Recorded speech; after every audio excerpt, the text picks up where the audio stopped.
지난 주간에 전했던 말씀의 핵심이 성경에서 보여주는 그 손으로 하는 제스처가 있었죠. 손을 얹는 거.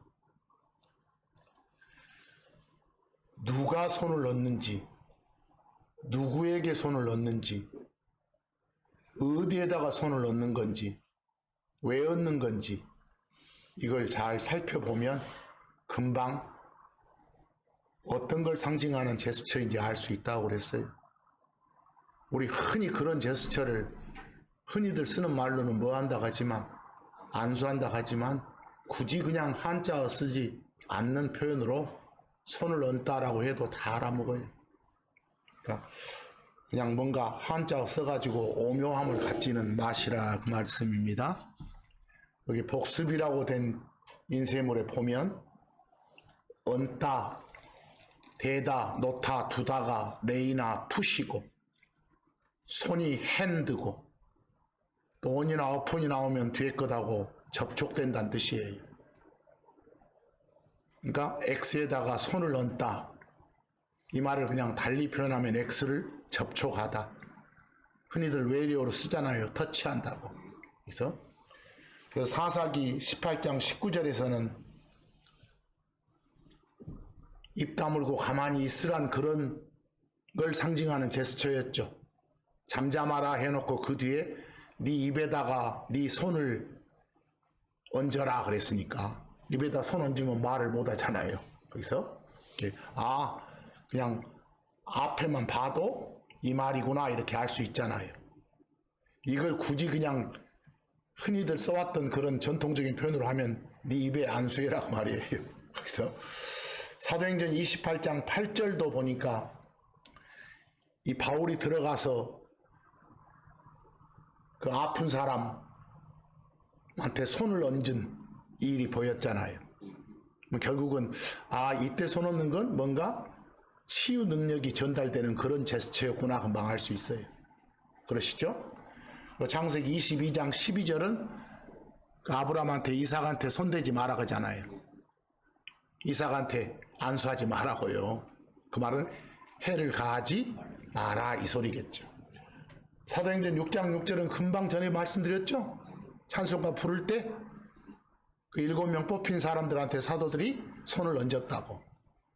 이렇게 함으로써 그 사람들한테 어떤 책무가 주어졌다. 그냥 알 수 있잖아요.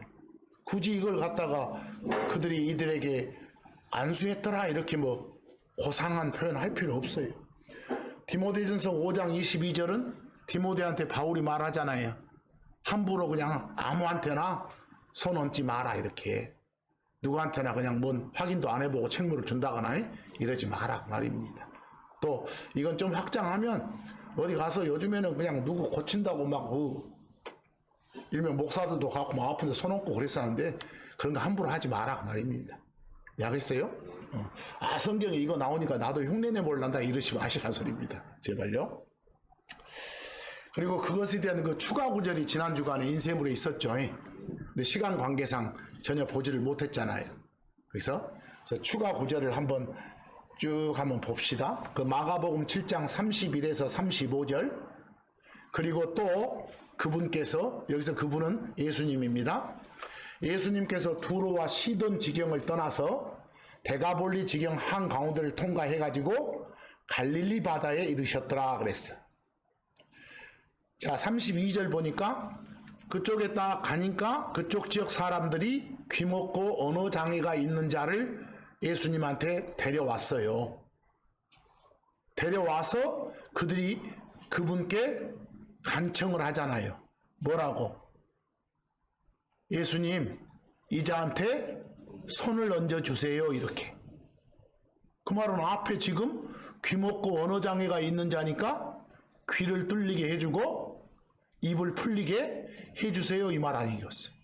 손을 얹어주세요 이 말은요. 안수해주기를 간청하였더라 이러면 좀 고상하요? 저는 그냥 그분의 손을 그에게 얹어주시기를 간청하였더라 하면 편안하게 받았습니다. 33절 그러자 그분께서 그를 그 언어장애자 귀먹은 사람을 무리로부터 따로 데리고 가서 당신 손가락을 그의 귀에 넣으셨죠. 근데 거기 오른쪽 영어로 보면 손가락 핑거도 S가 붙었고 귀도 S가 붙었잖아요. 양쪽 귀에다가 이렇게 손가락을 집어넣으셨겠죠. 그리고 나서 그분께서는 침을 뱉으시고 그의 혀를 어쨌다? 만지셨다. 여기도 한번 해보세요. 그의 혀를 터치했다 그 말은 예수님이 당신 손으로 그의 혀를 안수했다 그 말이에요. 혀를 거기서 혀를 터치했다.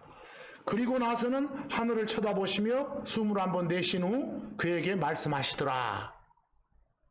에바타 말은 열려라. 귀도 뚫리고 입도 뚫려라 이 말이에요. 그러자 곧바로 그의 귀가 열렸고 혀의 줄이 풀려 그가 분명하게 말을 했더라. 보이시죠? 뭐 여기서 소위 말하는 안수는 치료 능력이 전달되는 걸 상징하는 제스처구나. 금방 알 수 있잖아요. 그 다음에 마태복음 8장 14, 15절 그리고 예수님께서 베드로 집에 들어가셨을 때 그의 아내, 베드로의 아내예요. 베드로 아내의 어머니 그 말은 베드로 장모죠. 베드로 장모가 열병으로 앓아 누워있는 걸 그분께서 보셨더라. 그래서 그분께서 그녀의 베드로 장모의 손을 터치했다 그랬어. 그 말은 당신 손으로 베드로 장모 손에 손을 얹으셨다 그 말이에요. 그 말은 뭐 했다? 소위 말하는 안수하셨다 그 말입니다. 뭐 왜 이런 제스처를 했겠냐? 금방 알 수 있겠죠. 아, 치료 능력이 전달됐겠구나. 그래서 열병이 그녀를 떠났고 그녀가 일어나서 예수님 일행을 섬겼더라 이러고 나오잖아요. 그래서 15절에 그래서 그분께서 그 여자의 손에 안수하시니 이렇게 해도 돼요. 그러나 꼭 그런 오묘한 말을 써서 폼 잡지는 마시라고 말입니다. 그다음 마태복음 9장 28에서 30절 그리고 그분께서 그 집에 들어가셨을 때 어떤 집에 들어가셨어? 그 눈먼 사람들이 이거 지금 시각장애자들이 여러 명이네요. 여러 명이 그분께 왔더라요. 그러자 예수님께서 그들에게 말씀하시더라. 너희는 내가 능히 이것을 할 수 있다고 믿느냐? 그 말은 내가 너희들 눈뜨게 해줄 수 있다고 믿느냐 이 말이겠죠. 그러자 그들이 그분께 말씀드렸더라. 예 주여 이렇게. 그때 그 말 하자마자 그분께서 어쨌어요? 그 시각장애자들 눈을 안수했잖아요. 소위 말해서 그 말은 시각장애자들 눈에 당신 손을 얹으셨다 그 말입니다. 이제 눈 보이게 됐다 이 말이겠죠. 그런 제스처라는 거 금방 쭉 가보면 알겠잖아요. 그러시면서 너희 믿음대로 그것이 너희에게 있어라. 이제 보여라 그 말이겠죠. 그래서 30절 그러자 그들의 눈이 열렸고 예수님께서 그들에게 엄히 명하여 말씀하셨더라. 어디 가서 말하지 마라 이렇게 이런 대목까지 쭉 좀 보시고 거기서 그들의 눈을 만지셨다 이 부분 보이세요? 그냥 흔히 쓰는 말로 눈에다가 안수하셨다 이 말이에요. 뭐 우리는 어떤 손을 갖다 댈 때 눈에다 댈 수도 있구나. 또 여기 여러 명의 눈이 걷잖아요. 거기서 뭐 예수님 막 두 손을 이렇게 계속 막 연이어 왔다 갔다 하시면서 대신다거나 이러시겠잖아요. 그러니까 뭐 이렇게 손 없는 제스처를 할 때 두 손을 얹어라, 한 손을 얹어라, 뭐 오른손을 얹어라, 왼손을 얹어라 너무 이러지 마시라고요. 알겠죠? 그 제스처가 상징하는 게 중요하지 의미하는 게 중요하지 거기에 막 꼬치꼬치 따져가지고 지가 아는 지식 이만큼 가지고 막 부풀리고 하면 안 됩니다. 그 다음 마태복음 8장 2에서 3절 이거 지난 주간에 있어도 추가 구절인데 여러분들이 안 읽으셨을 것 같게 내가 지금 같이 읽는 거예요. 인생의 물로 주문 못합니까? 읽어야지. 마태복음 8장 2에서 3절 그리고 보라 한 나병 환자가 와서 자 나병 환자 그분께 경배하며 말씀드렸더라. 주여 당신께서 원하시면 당신께서는 저를 정결하게 하실 수 있나이다. 제 나병 좀 고쳐주세요 말이겠죠. 3절 보세요. 그러자 예수님께서 자신의 손을 내밀어 그를 만지시며 말씀하셨더라. 지금 나병 환자를 만졌네. 예수님이 당신 손을 나병 환자한테 얹으셨네. 됐죠? 뭐 두 손을 얹으셨는지 한 손을 얹으셨는지 앞에는 손을 내밀어 할 때 손이 핸드에 S가 없으니까 한 손만 내미셨어. 오른손인지 왼손인지는 모르겠고 했죠? 그러면서 내가 원하노니 네가 정결하게 될지어다. 그러자 그의 나병이 즉시 정결하게 되었더라 그랬잖아요. 뭐 이때 손 얹는 제스처가 상징하는 바는 치료 능력이 전달됐구나. 그냥 알 수 있다 그 말입니다. 이제 마가복음 5장 23절하고 41절 보니까 그리고 그분께 크게 간청하여 이르기를 어떤 딸아이 가진 아버지가 병 걸린 딸아이 아버지가 지금 자기 딸이 죽을 지경에 놓여 있거든. 예수님한테 부탁드리는 거예요. 제 어린 딸이 죽게 되어 누워 있나이다. 제가 당신께 간청드리오니 오셔서 그녀가 치유되도록 그녀에게 당신의 손을 얹어 주소서. 제 딸에게 손을 얹어 주소서. 그 말은 제 딸을 어째 주소서? 낫게 해 주소서 이 말이겠지. 거기서 제 딸에게 안수해 주소서 이러면 오묘하요? 고상하고? 그냥 알 수 있잖아요. 그러시면 그녀가 살겠나이다. 이렇게 하니까 41절 이제 가봐. 나중에 그 집 가서 그리고 그분께서 그 소녀의 손을 잡고 그녀에게 말씀하셨더라. 달리다 쿰이 소녀야 내가 너한테 말하노니 일어나라 이 말이야 지금. 이런 뜻이더라 이렇게요. 그녀의 손을 잡으셨다고 말은 당신 손 가지고 그녀의 손에다가 얹으셨다고 말이요. 갖다 댔다고 말이요. 그 말은 어디다 안수어요? 소위 말하는 안수란 말 쓰면 어디다 안수한 거예요? 손에다가 하잖아요. 손에다가. 손 얹는 어디에 손을 얹냐 이런 부위도 뭐 꼭 정해진 거 아니라고. 아시겠죠? 디모데전서 4장 14절 지금 바울이 디모데한테 쓴 편지예요. 네 안에 있는 그 선물을 소홀히 여기지 말라. 디모데는 목사거든. 감독이고 장로여. 그것도 하나님이 주신 선물이거든. 교회한테 준 선물. 그 선물을 소홀히 여기지 마라. 왜냐하면 그것은 애언에 따라 장로회가 손을 얹어 네게 주어졌기 때문이라. 그래서 어떤 책무를 줄 때도 어떤 제스처를 하구나. 손 얹는 제스처가 있었구나. 이렇게 할 수 있겠잖아요. 거기서 장로회가 손을 얹어 할 때 그 오른쪽 영어 좀 보세요. 노타 두다의 레이 보이죠? 접촉을 말하는 온도 있죠? 손이란 영어 뭣도 있어요? 핸드가 있어요. 보이세요? 거기서 그냥 딱 하나의 명사로 안 돼 있잖아요. 안수 뭐 이런 식의 명사가 없어요. 뭐 풀어서 그대로 말해줘야죠. 있는 단어 그대로 손을 얹어서 이렇게. 이제 디모데후서 1장 6절도 가보세요. 그러므로 나는 내 손에 얹음을 통해 그 여럿이 지금 이렇게 책무 줄 때 보세요. 아까 막 12사도들이 그 7명한테 막 책무를 줬잖아요. 그때 손을 얹었잖아요. 이 사람도 없고 저 사람도 없고. 뭐 여기서 어떤 목사 책무를 줄 때도 여러 사람이 얹을 수 있는 거예요. 근데 그 중에 바울도 있잖아요. 내가 할 때 나는 지금 바울이니까 내 손에 얹음을 통해 그 말은 내가 뭐 해서 여러분 흔히 써왔던 말로는 내가 안수해서 그 말이에요. 이해하겠어요? 그러니까 이때 그냥 손 얹는다고 말해도 거기 내 손에 얹음을 통해 할 때도 영어 보세요. 얹다 풋 나왔고 접촉 온 나왔고 손 핸드 나왔잖아요. 그리고 바울이 자기 개인만 말하는데 손 할 때 S가 붙었으니까 두 손을 얹었구나 이렇게 할 수 있겠잖아요. 여기서 꼭 두 손을 얹어야 된다가 아니라 이때는 두 손을 얹었구나 이렇게. 또 내 손에 얹음을 통해 이래야지 거기에 딱 하나의 명사로 내 안수를 통해 이거 말 없잖아요. 안수라고 지적되는 명사가 없어요. 그냥 손 얹는 거, 손 얹는 행위 이 정도뿐이지. 자, 히브리서 6장 1에서 2절 마지막으로 추가 구절입니다. 그러므로 그리스도의 교리의 기초 원리들을 떠나 우리가 완전함으로 나아가자. 이 부분 이해를 잘 하셔야 돼. 이 그리스도에 관한 교리란 말은 가르침이요. 가르쳐지는 내용. 하나님의 말씀. 근데 그리스도에 관한 교리에 원칙들이 있어. 기초 원리들이. 그래서 근데 항상 사람이 그 원칙에서만 머물러 있으면 안 돼. 원칙을 가지고 있으면 그 원칙을 바탕으로 해서 살아야 돼. 이제 원칙을 더욱더 성장시키고 더욱더 실행하고 이런 삶을 살아야 돼. 그리고 거기도 기초 원리들을 떠나 우리가 완전함으로 나아가자니까 원칙을 버리자 이 말이 아니요.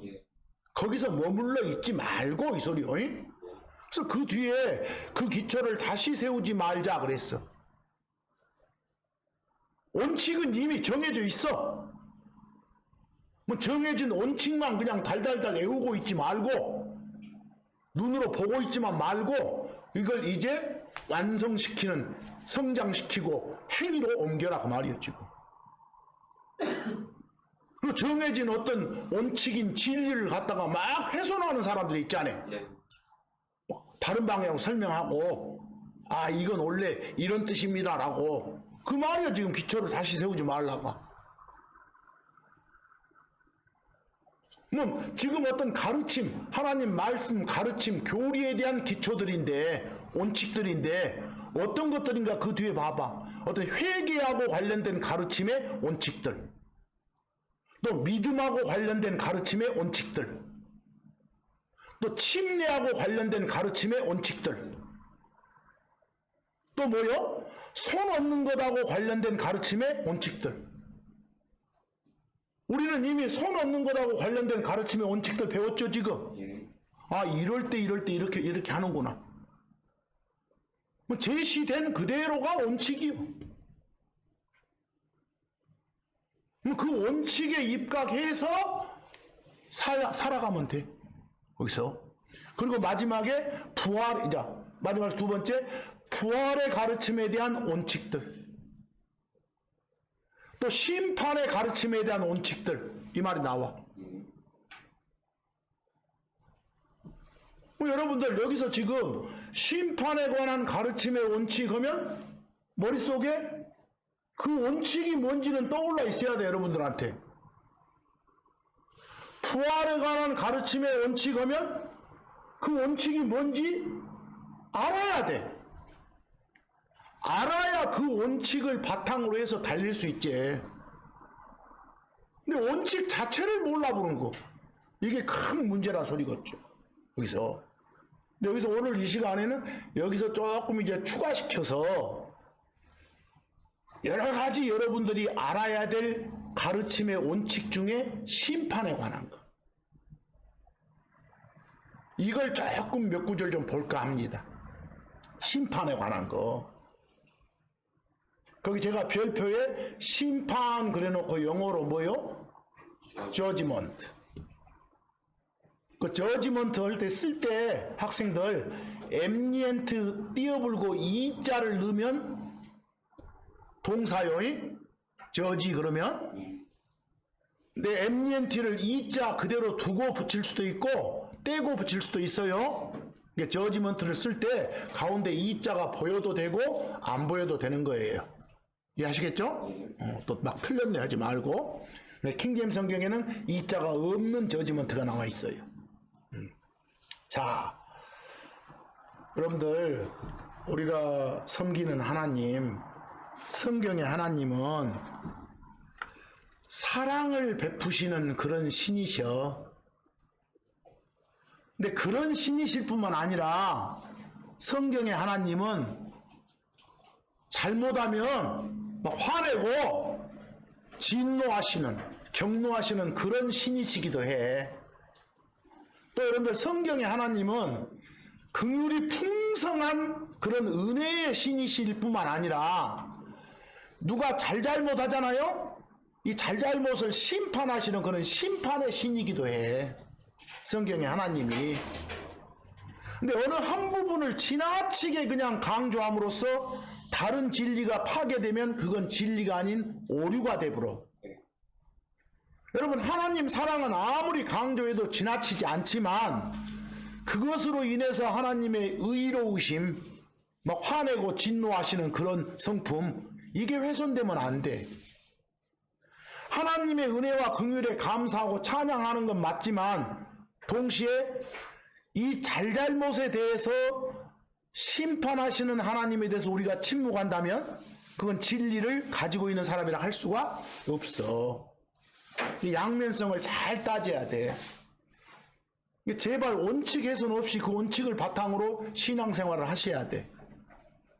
오늘은 여러 가지 원칙 중에서 특히 무엇에 관한 거? 심판에 관한 원칙을 몇 개 좀 알아보고자 하는 거예요. 물론 성경에는 자질구레한 심판도 나와. 개개인에 대한 심판도.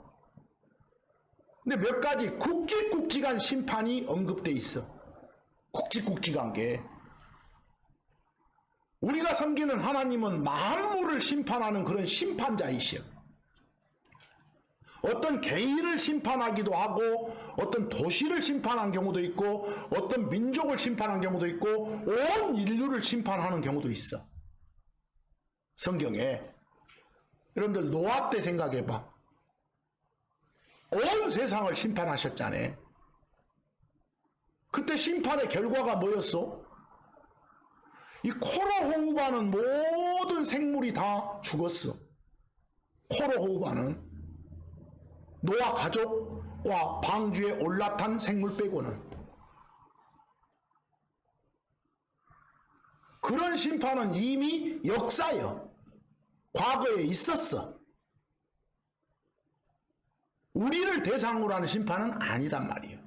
그 다음 그것 말고도 막 소도부가 고모라 심판한 거 보이죠? 그래서 그것도 역사예요. 역사. 근데 우리하고 관련 있는 건 아니요. 여기서.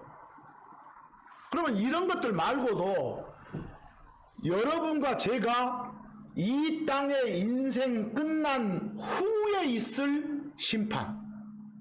당장 과거적이나 현재적인 심판이 아니네. 앞으로 있게 될 거네. 그것도 내가 어떤 단서를 달았어요? 여기 있는 여러분과 제가 이 땅의 인생을 끝낸 후에 있을 것들. 그 심판들 중에 굵직굵직한 게 한 서너 가지가 있어. 근데 그것들을 각각 막 섞어버리면 난리가 나. 전혀 자유함을 갖지 못한 신앙생활을 할 수밖에 없어. 그런 것들을 섞게 되면. 어찌됐건 우리가 섬기는 하나님은 사랑만 베푸는 하나님 아니에요. 오래오래 참다가 진노하시고 경노하시는 그런 심판의 하나님이란 사실을 명심하고 사셔야 돼. 그 참고 일 좀 보세요. 로마서 2장 8절. 진리에 순종하지 아니하고 불의에 순종하는 자들에게는 경노와 진노로 갚으시리라 그랬어. 우리가 섬기는 주 하나님의 성품, 사랑만 하는 하나님 아니요. 경노하시고 진노하시는 그런 하나님이요. 잘못에 대해서는 크게 심판하시는 하나님이시다 말입니다. 데살로니가 후서 1장 8절 보면 주 예수 그리스도의 복음에 순종하지 않은 자들에게는 타오르는 불로 징벌하신다고 돼 있어. 타오르는 불로 징벌한다고 말은 심판하신다고 말이에요. 재앙으로 심판하신다고 말이에요. 벌 내리신다고 말이에요. 근데 누구한테 근단 말이에요? 주 예수 그리스도의 복음에 순종하지 않은 사람들, 예수가 주란 사실, 그리스도이란 사실을 마음으로 받아들이지 않는 사람들을 불순종한 자들 그래.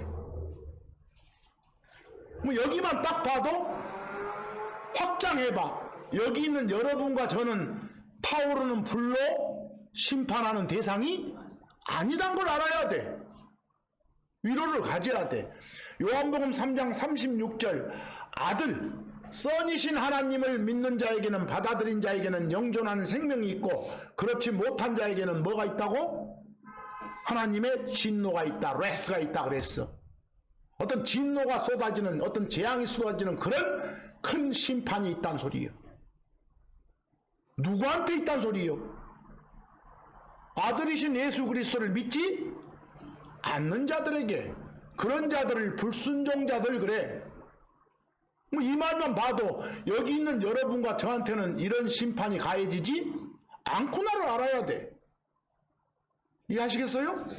그 말이 그렇게 해주니까 에베소서 2장 2에서 3절 요점만 지나간 때에는 여러분들이 그리스도 밖에 있었을 당시에는 여러분들도 불순종의 자녀들 안에서 걸었어.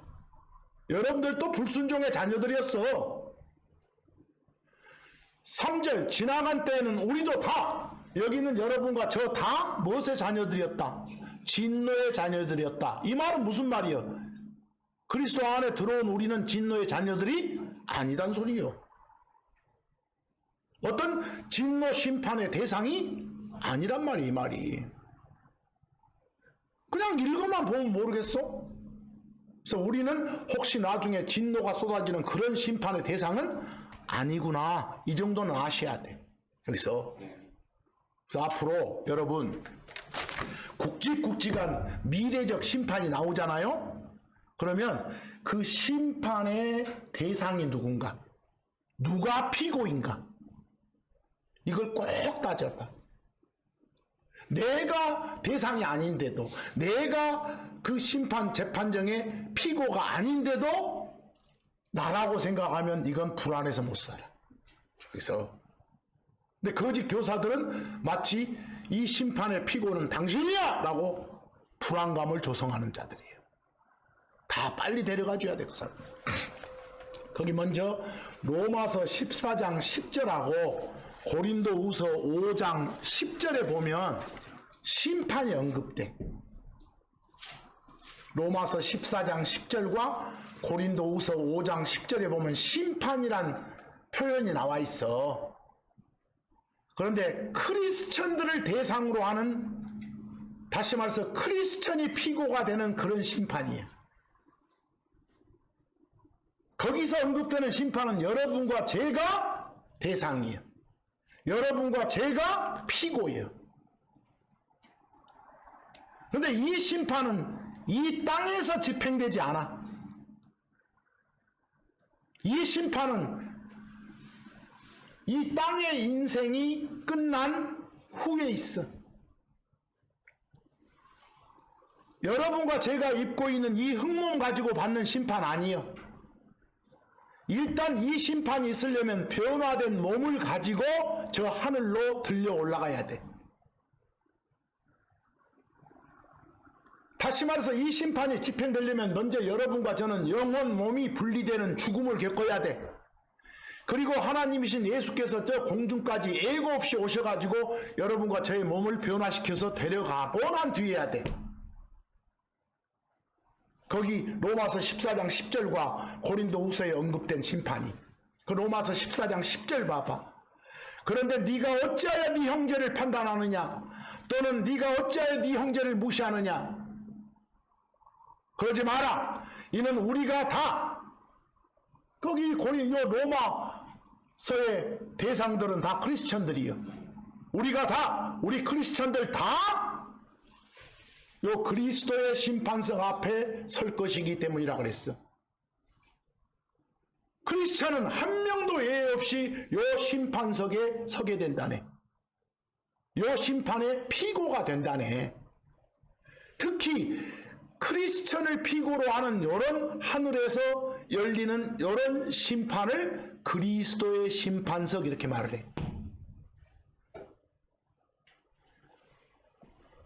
고린도후서 5장 10절 가봐. 뭐 여기서는 뭐가 심판되느냐? 이는 우리가 다요, 각자 모두 자기 몸 안에서 행해진 것들을 변화되기 전의 몸으로 이 땅에 살 때 행했던 것들, 행위들, 그것이 좋건 나쁜 건 간에 자기가 행한 대로 받기 위해서 그 심판대 앞에 반드시 어찌해야 된다고? 세야 된다고. 끝에 보면 머스트가 있어. 예외가 없어. 크리스천은 다 반드시. 그러니까 요 심판은 이 흙의 몸뚱아리를 가지고 이 땅에서 살면서 행했던 것들, 잘잘못들, 이것들을 가리는 심판이에요. 위에서. 그래서 잘했으면 상 주고 잘못했으면 나무라고 책망하고 그래. 근데 이걸 오해해가지고 거기서 잘했으면 상 주는데 잘못했으면 다시 저 땅 아래로 차분 거 아니요? 이런 거 없어. 그래서 그런 건 전혀 언급 안 돼. 전혀. 그러니까 일종의 여러분들 이렇게 상 주는 것 보고 뭐라고 하지? 시상한다 그지? 일종의 시상식이야. 이때 상 못 받고 쪽팔리고 부끄러운 우리가 되지 말자는 소리예요. 여기서 에이 그때 뭐 상 안 받고 살지 이러지 말자는 소리예요. 지옥 안 가면 되지 이러지 말자는 소리예요. 그건 하나님이 슬퍼해요. 바로 여기서 언급된 심판은 이 땅에서 이루어진 것이 아니다. 또 누구를 대상으로 하는 거다? 크리스천을. 근데 여러분, 이 땅 위 하늘에서 이 심판이 이루어지는 그 시기에, 이 심판이 이루어지는 이 시점에 땅에서는 엄청난 재앙을 동반하는 심판이 집행돼. 땅에서는 그 재앙 심판의 피고는 크리스천이 아니에요. 크리스천은 어디 가버렸으니까? 올라갔으니까. 이제 땅에 있기는 있는데 그리스도 밖에 있는 놈들이에요. 그리고 그리스도 밖에 있는 유대인들을 중심으로 집행되는 심판이 있어. 어느 시기예요? 저 하늘에 들려 올라가서 크리스천들 심판받는 그 시기에. 땅에서 주 중심 대상을 유대인들로. 이 사람들하고 우리하고 구분 못하면 이제 큰 혼란에 빠져버려. 근데 그때 그 유대인들을 중심으로 쏟아지는 그런 재앙 심판의 기간을 야곱의 고난의 기간 그래. 야곱의 고난의 때 이렇게 표현해. 그게 무려 7년인데 7년 중에서도 뒤쪽에 3년 반이 심해. 엄청난 재앙이 쏟아져. 그래서 그걸 대환란 그래. 큰 환란 그래.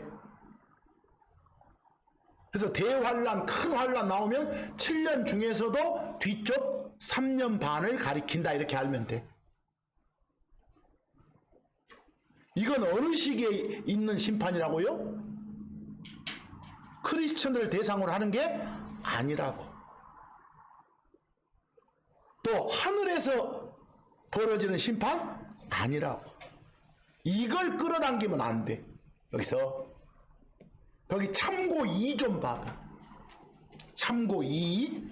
에레미야 선지자를 통해서 주신 말씀이 있어. 30절 7절에 슬프도다. 이는 그날이 커서. 여기서 말한 그날은 뭐요? 여러분과 제가 저 하늘에서 시상식의 심판을 받고 있을 때 땅에서 이루어지는 심판, 그것이 있는 날이에요. 그날이 커서 그 어떤 날도 그것과 같지 않기 때문이니 그것은 바로 뭐라고요? 야곱의 고난의 때다. 그 심판이 이루어지는 기간을 야곱의 고난의 때 이렇게 불러 성경은. 거기서 그런데 여기서 심판을 통해서 이제 그리스도 안으로 들어온 사람들은 구출해낸대. 거기서도 안 그런 놈들은 쓸어버리고, 거기서 구원은 저 지옥 가고 지옥 안 가고 이런 구원 아니요. 이 재앙 심판에서 건져낸대. 마태복음 24장 21절 예수님이 직접 하신 말씀이요. 이는 그때 세상의 시작 이래로 이때까지 없었고 또 없고 또 전혀 없을 그런 큰 환란이 있을 것이기 때문이라. 그 기간에 이 야곱의 고난의 때 요 기간에는 큰 환란이 있다고. 이건 전무후무한 그런 환란 기간이라고. 그런 재앙이 쏟아지는 그런 심판 기간이라고. 지금 이런 말들은 누가 대상 아니라고요? 우리 크리스천 대상 아니라고요. 제발 제발. 여기서 그럼 여러분 이제 그 7년이 딱 끝났어. 끝나면 이제 그 다음 어쩌요? 예수님이 다시 땅으로 내려오셔. 재림하셔. 땅으로, 땅으로. 여러분들이랑 같이 땅으로 오셔. 오셔가지고 행해지는 심판이 또 있어. 그것도 땅에서 이루어지는 거예요. 땅에서 이루어지는 거. 땅에서 이루어지는 거. 그걸 민족들의 심판 이런 말을 많이 써. 민족들의 심판 이런 말을 많이 써. 거기서. 거기 요엘서 3장 12절 말씀 한번 봐보세요. 요엘서 3장 12절. 이교도들은 그랬어. 여러분들 이교도 오면 무엇일까? 그리스도 밖에 있는 자들이에요. 하나님을 따르지 않는 자들을 이교도라게. 알겠죠? 이교도들은 일어나서 여호사밧 골짜기로 올라올지어다. 여러분 여호사밧 그러면 어떤 왕 이름 생각나죠? 아사 아들. 근데 여호사밧이 그 히브리어 쪽으로 말하면 여호와가 심판하신다예요. 주가 심판하신다는 뜻이요. 이름 뜻이 어떤 심판의 골짜기예요. 뭐 실질적인 지명인지 아닌지는 모르겠어. 자관. 여호사밧 골짜기로 올라와라 이렇게 했으니까 실질적인 지명이라고 봐야겠지. 그러면서 이는 내가 거기에 앉아서 예수님이 여호사밧 골짜기에 앉아 계신다고네. 그럼 땅에 어째서야겠어? 내려오셔야겠잖아. 그리고 이교도라고 했으니까 하나님 따르지 않는 자들이니까 이놈들이 어디 있을 리는 없어. 하늘에 있을 리는 없잖아요. 그렇죠? 그럼 땅이고 땅에 지금 예수님이 계신다는 소리네. 앉아서 그놈들을 심판할 것이기 때문이라 그랬어. 여기도 심판이 나오네. 여러분 요 심판은 언제 있는 거라고? 우리하고는 상관없다고. 그리고 야곱의 고난 기간이 끝나고 난 뒤에, 즉 유대인들을 중심으로 하는 그런 재앙 심판이 끝나고 난 뒤에 있다고. 요런 끝나야 뭐가 시작돼? 천년왕국이. 요 심판해가지고 요 심판의 결과가 잘한 놈은 천년왕국 시민이 되고 못한 놈은 안 되고 이게 지금 요 심판이, 요 민족들의 심판이. 거기 요엘서 3장 2절 보면 또 더 자세히 알 수 있어. 내가 또한 모든 민족들을 모아서, 아까 쭉 내려가 보니까 이교도들 그랬었죠? 그것들을 모아서 여호사밧 골짜기로 그들을 데리고 내려가서 내 백성을 위해 곧 내 유산인 이스라엘을 위해 거기서 그들과 변론하겠노라. 잘잘못을 따지겠노라 그 말이요. 이 말은 뭐 하겠노라? 심판하겠노라. 심판하겠노라. 왜? 이들이 내 백성들을 민족들 가운데 흩어버렸고 내 땅을 나누었기 때문이라 그랬어. 여기서 내 백성은 이스라엘 백성을 말해. 가만히 보니까 여기 있는 요 심판은 심판 집행 이유가 뭐예요? 유대인들한테 잘해줬냐? 잘못했냐? 이걸 따지는 거예요.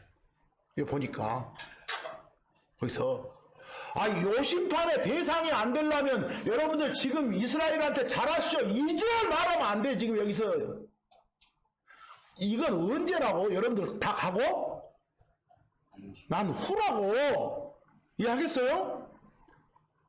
지금 하나님의 백성인 이스라엘 잘해줍시다 이거 좋은 말이요. 그러나 이런 구절을 들이대면서 이런 심판 안 당하려면 친이스라엘로 나가야 됩니다 이렇게 설교해서는 된다 안 된다? 안 된다는 거예요. 아시겠어요? 이건 그 7년 야곱의 고난기간 있잖아요. 그때 하나님의 백성인 유대인들을 잘 대해줬냐 잘못 대했냐 이걸 이유로 따지는 거니까. 아시겠죠? 이걸 섞지 말란 소리입니다. 마태복음 25장 31에서 34절. 특히 여러분들 주의하실 것은 마태복음 24장이나 25장은 지금 일 아니요. 지금 일 아니요. 우리 다 가고 난 뒤에요. 근데 그걸 갖다가 막 크리스천들한테 끌어당겨서 적용을 하면 큰일 나. 자, 마태복음 25장 31에서 34절. 예수님이 당신 호칭할 때 사람의 아들 그래. 사람의 아들인 내가 예수님이 자신의 영광 중에 올 때, 언제라고 지금? 올 때. 그리고 모든 거룩한 천사들이 그와 함께 할 때, 천사들과 함께 온다는 소리요. 그럴 때, 그때 그가 자신의 영광의 왕자에 앉으리라. 오셔가지고 어떤 왕의 자리에 앉으시네. 나왔죠? 32절. 그리고 모든 민족들이 그 자리 앞에 왕자 앞에 모여지리라 그랬어. 여기 아까 요엘서 보니까 여기 민족들은 이교도들이죠? 기억나죠? 이교도들? 하나님 따르지 않는 자들이죠? 그러면 이 사람들은 하늘에 있을 리가 있다 없다? 없다. 그러면 여기는 하늘이다 땅이다? 땅이지. 뭐 이건 땅에 재림하실 때 상황이지. 모든 민족들이 그 앞에 모여지리라. 그는 목자가 자기 양들을 염소들로부터 갈라내듯이 그들을 서로서로 분리하리라. 이제 잘잘못을 따지리라 그 말이요. 잘잘못의 근거가 아까 뭐라겠어요? 그칠 야곱의 고난기간 동안에 유대인들을 선대했냐 하지 않았냐 이거. 그래가지고 양들은 선대한 사람들은 오른편에 두고 그렇지 않은 자들은 왼편에 두리라 그랬어. 보여요? 그리고 그 선대한 자들한테 오른편에 있는 자들한테 말하리라. 복받으라 이렇게. 거기 끝에 하나님의 왕국을 상속하라 나와요? 그 말은 이 자들은 어디로 들어갈 수 있다고? 천년왕국으로 들어갈 시민 될 수 있다고. 이해되시겠어요? 뭐 여기서 언급되는 심판은 뭐가 아니라요? 여러분과 저를 대상으로 하는 게 아니라요. 오히려 요 심판석의 방청객으로 여러분들은 보게 돼요. 같이 오니까 아 저렇게 되구나 이렇게. 이거 제발 끌어당기지 마세요. 제발. 이런 것들 이제 참고 3좀 가보세요. 그리고 나서 이제 1000년 동안 하나님이 예수님이 통치하는 땅의 왕국이 지속됩니다. 1000년 동안. 그럼 지금까지 봐보세요. 여러분 우리를 대상으로 하는 심판이 언제 있다고요? 예수님 오셔가지고 우리 몸 바꿔서 데려가고 난 뒤에. 어디서 있다고요? 하늘에서. 그걸 특별히 그리스도의 심판석 이렇게 말했어. 기억나시죠? 근데 그와 비슷한 시기에 땅에서 재앙 심판이 유대인들을 중심으로 쏟아진다고. 야곱의 고난의 때. 그러죠? 그리고 그 심판 막 끝나면 이제 천년왕국 들어가기 전에 또 하나 이교도들을 대상으로 하는 심판이 있다고. 됐죠? 그때 이교도들은 여러분과 제가 들어가지 않습니다. 아까 야곱의 고난의 기간도 야곱의 고난 기간이지 여러분들의 고난 기간 아닙니다. 절대 당겨 쓰지 마세요. 그리고 나서 1000년 동안 평화로운 왕국이 지속되다가 아무리 사람 새끼들은 잘해줘도 나중에 탁 속에 악이 들어있어. 그래서 1000년 끝날 쯤에 또 반란군들이 생겨. 또 그것을 또 쓸어버리는 심판이 있어. 거기서 그 심판은 한참 뒤에요.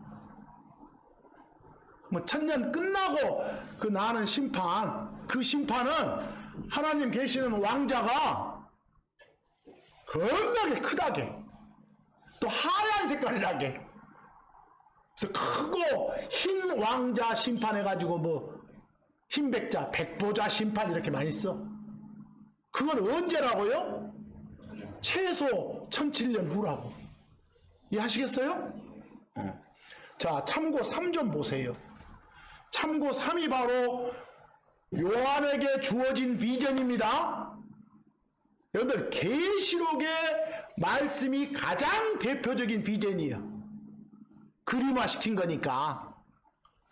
자, 계시록 20장 1에서 3절 한번 봐보세요. 잘 보셔야 돼. 그리고 나는 요한에게 이제 주어진 비전이요. 나는 요한이요. 자기 손에 바닥 없는 구덩이의 열쇠와 큰 사실을 가진 한 천사가 하늘로부터 내려오는 걸 봤다. 한 천사가 하늘에서 내려와. 2절. 그런데 그 천사가 그가 마귀이자 사탄인 용, 곧 저 에뱀을 붙잡아서, 거기 사탄을 마귀라고도 하고 용이라고도 하고 뱀이라고도 해요. 알겠어요? 그걸 딱 잡아가지고 그놈을 1000년 동안 묶어 결박시켜. 했죠? 그리고 그 1000년이 다 채워지기 전에는 그가 더 이상 민족들을 속이지 못하도록. 여러분들은 민족들을 속인 놈들이네. 그러죠? 사람 속임수의 대가니까 사탄 마귀는. 바닥 없는 구덩이에 던져 그를 가두고 그 위에 봉인했다 그랬어. 야, 보니까 지금 뭐시오? 마귀 사탄이 어디에 있어 지금? 저 땅 아래 있어. 감금돼 있어. 근데 거기 그 1000년이 다 채워지기 전에는, 이 말 나온 거 보니까 1000년 동안 감금이 돼 있어. 뭐 이 말로 봐서 1000년이라는 기간이 끝날 때는 또 풀리겠네. 예감할 수 있겠죠? 그래서 자, 계시록 20장 7, 8절 봐봐.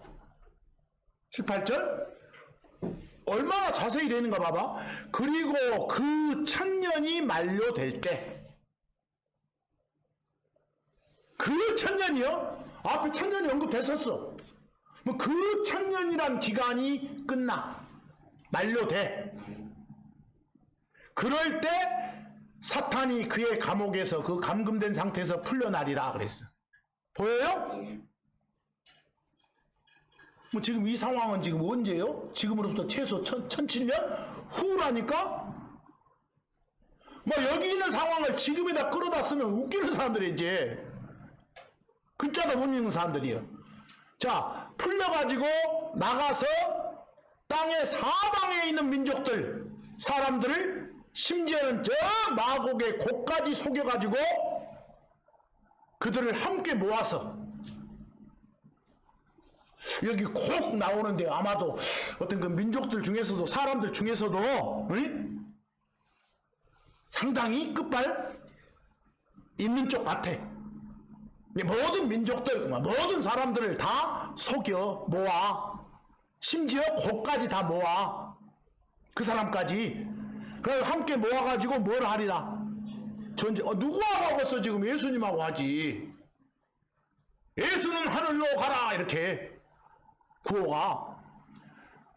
그런데 그들의 수는 바다의 모래와 같으니라. 엄청난 반역이 일어나. 반란군들의 규모가 엄청나므로. 언제? 천년왕국 끝날 후에, 끝날 때, 이때 이렇게 한다고 그러면 그렇게 되구나 이렇게 받아들이면 돼.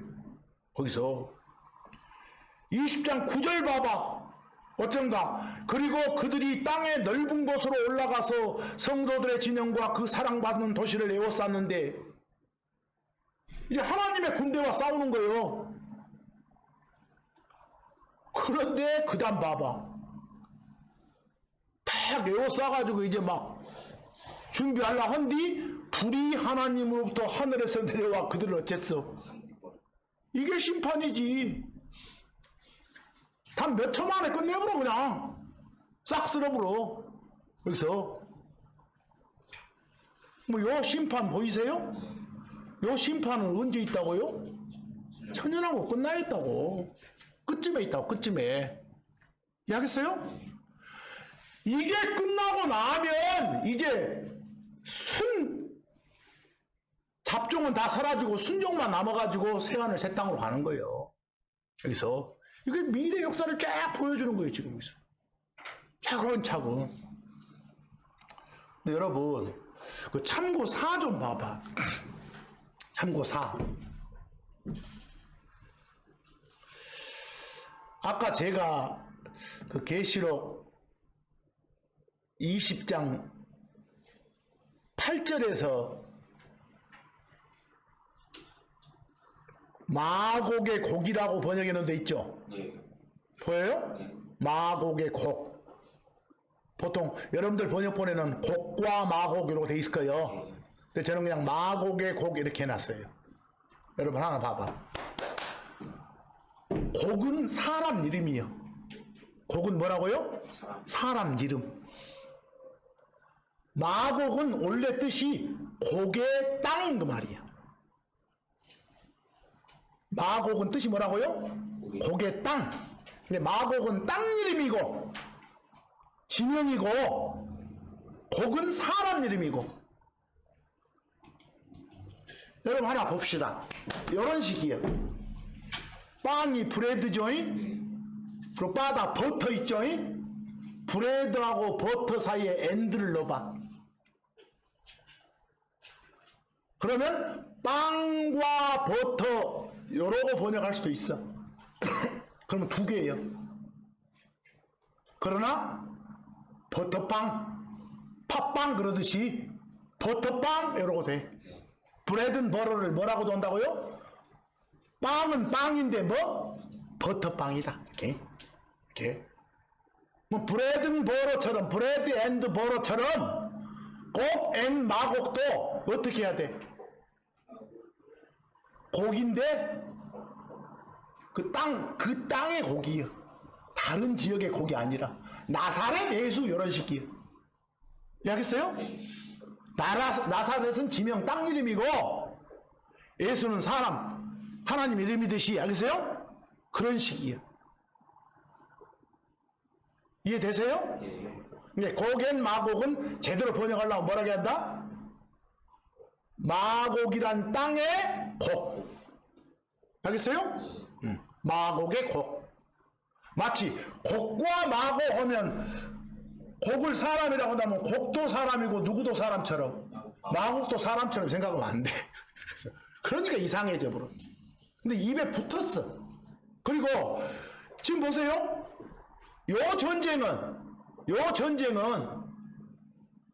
언제 있는 거예요? 1007년 후라니까. 천년왕국 끝날 때라니까. 그럼 요즘에 벌어지는 저 중동 정세, 뭐 이스라엘하고 뭐 하마스로 붙었잖아요. 이걸 뭐 곡과 마곡의 전쟁이 지금 일어나고 요래면 돼 안 돼? 휴, 웃기는 놈들이요. 킹제임스 성경 진영에서도 그렇게 말하는 사람들이 있어 지금. 답답할로 죽겠어. 그냥 아무 말이나 갖다 쓰는 말 아니요. 잘해야 돼. 거기 참고 4 좀 봐봐. 거기 보면 잘 나와 있어. 조금만 참으시오. 참고 4. 에스겔서 38장 1에서 3절. 아까 곡앤 마곡을 제대로 파악할 수 있는 유일한 근거가 에스겔서 38장이야. 곡앤 마곡을 마곡의 곡, 마곡 땅의 곡 이렇게 보시오. 그리고 에스겔한테 주의 말씀이 임했어. 거기 나는 에스겔이요. 에스겔을 부를 때도 사람의 아들아 이렇게 불러. 거기 사람의 아들 에스겔이요. 이르시기를 사람의 아들아 에스겔아 뭐라고 명령 주는가 봐봐. 에스겔아 네 얼굴을 메색과 두발의 우두머리 통치자인 마곡 땅의 곡을 향해 두라 이렇게. 그리고 그를 향해 애언하라. 그리고 말하라. 오 곡아 보라. 내가 메색과 두발의 우두머리 통치자인 너를 대적하노라 이렇게. 이건 하나님 말씀이에요. 이렇게 전해라 그 말이에요 지금. 거기서 자 여러분 하나님이 에스겔한테 명령했어. 날 전하라고. 여러분 딱 하나 말해봐. 누구한테 전하라고? 곡한테. 상당히 센 놈 같지? 곡한테 전해라. 곡은 누군데? 메색과 두발이란 그런 곳에 우두머리 통치자네. 했어? 메색과 두발의 우두머리 통치자요. 그런데 메섹과 두발 지역에서도 마곡이란 지역, 마곡이란 땅에 상감네. 이해하겠어요? 거기서 마곡 땅의 곡. 그 영어로 잘 봐봐봐. 거기에 곡 나왔고 더 랜드 오브 마곡 그랬어. 여러분들 더 시티 오브 서울 하면 뭔 소리요? 시티 도시가 서울이고 서울이 도시요. 서울시를 더 시티 오브 서울 그래. 그러듯이 더 랜드 오브 곡 마곡은 뭐라고? 랜드가 마곡이고 마곡이 랜드요. 마곡이란 땅이요. 동격으로. 이해하겠어? 이 부분 이해 잘 하셔야 돼. 거기서. 근데 이걸 사람의 아들아 에스겔아 네 얼굴을 두라 해놓고 막 번역할 때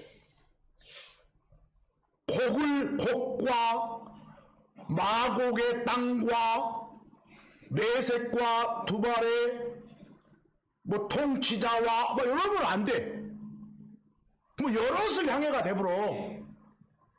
이해되세요? 대부분 번역본에 지금 뭔 말인지 모르게 돼 있어. 국어로 분석해 보면. 이해 잘 하셔야 돼요. 그래서 앞으로 고겐 마곡 나오면 무슨 말을 하고요? 곡이란 사람인데 그 사람이 그냥 아무데나 사는 뭐 어떤 광주 곡이 아니라 어디 그 마곡이란 땅, 그 마곡이란 지역 거기 사는 곡이다 이런 소리요. 알겠죠?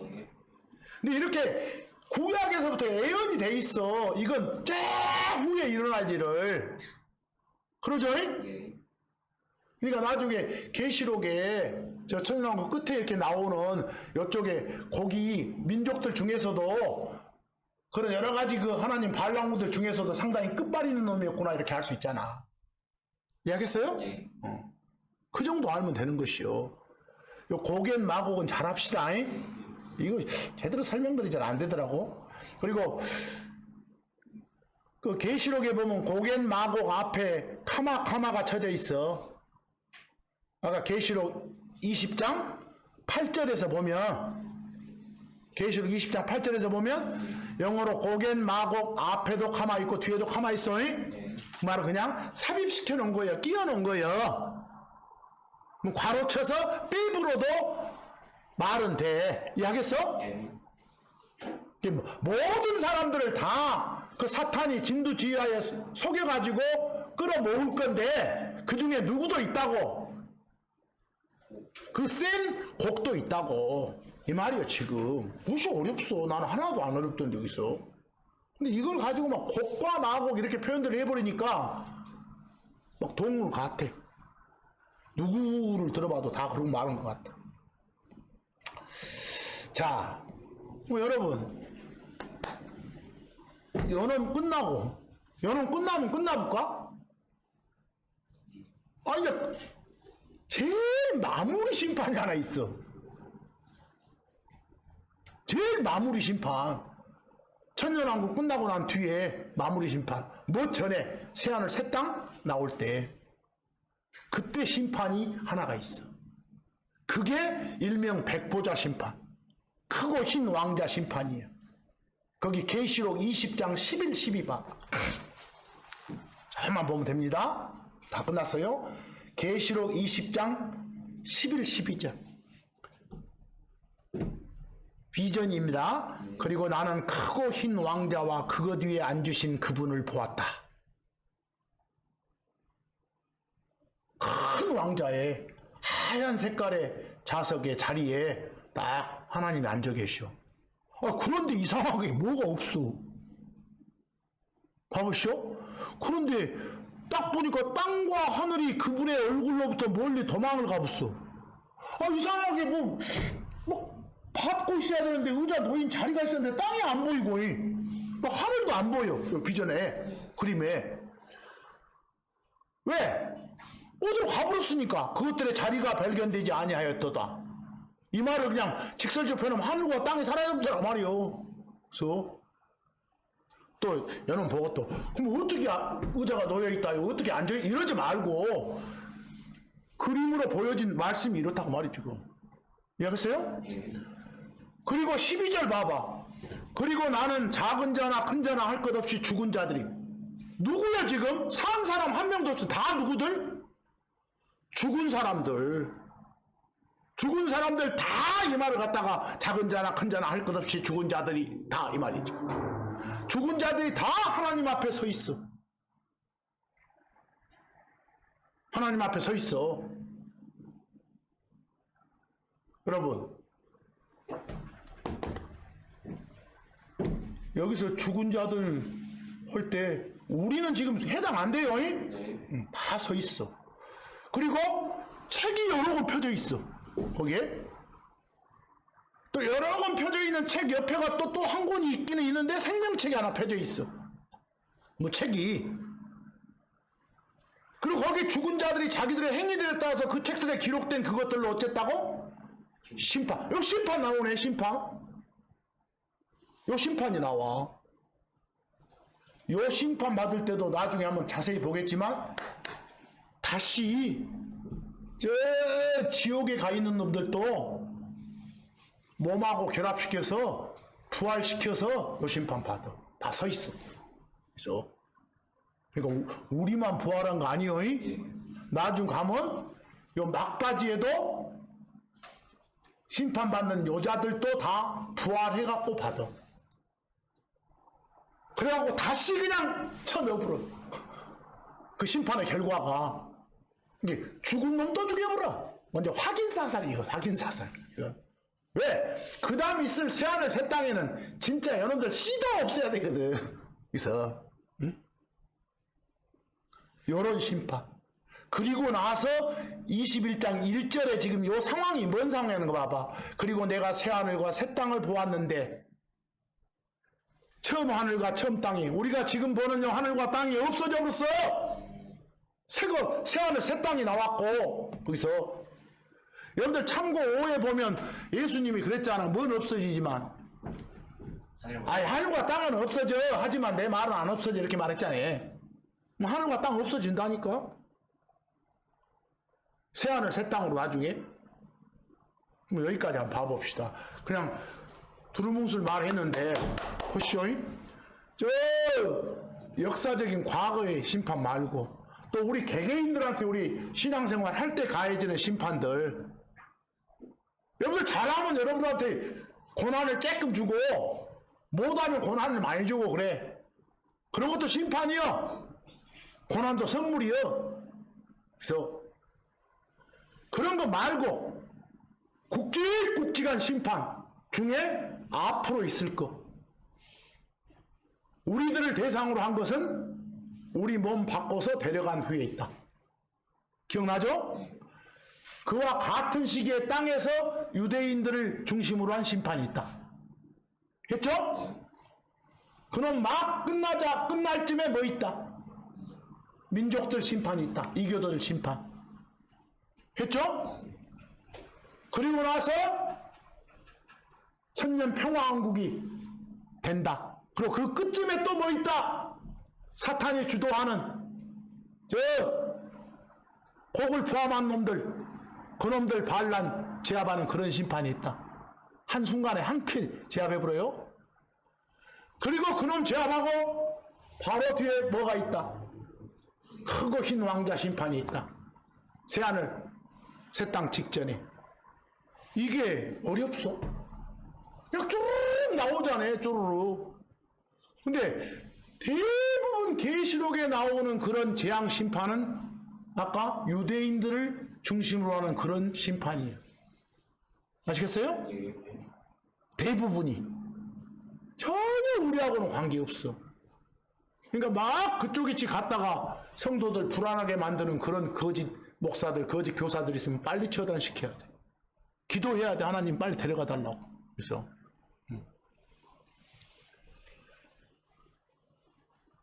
요 심판들. 아까 우리가 그 원리, 원칙을 기초 원리 막 다시 세우지 말아겠죠. 그래서 히브리서에 막 침례에 관한 원칙, 부활에 관한 원칙, 심판에 관한 원칙, 특히 요 심판에 관한 가르침의 원칙 중에서 지금 있는 굵직굵직한 미래적 심판들은 구별하세요. 이런 것들만 구별하면 결국 불안감 없는 위로받으면서 하나님 섬길 수 있는 그런 성도들의 삶을 살 수 있습니다.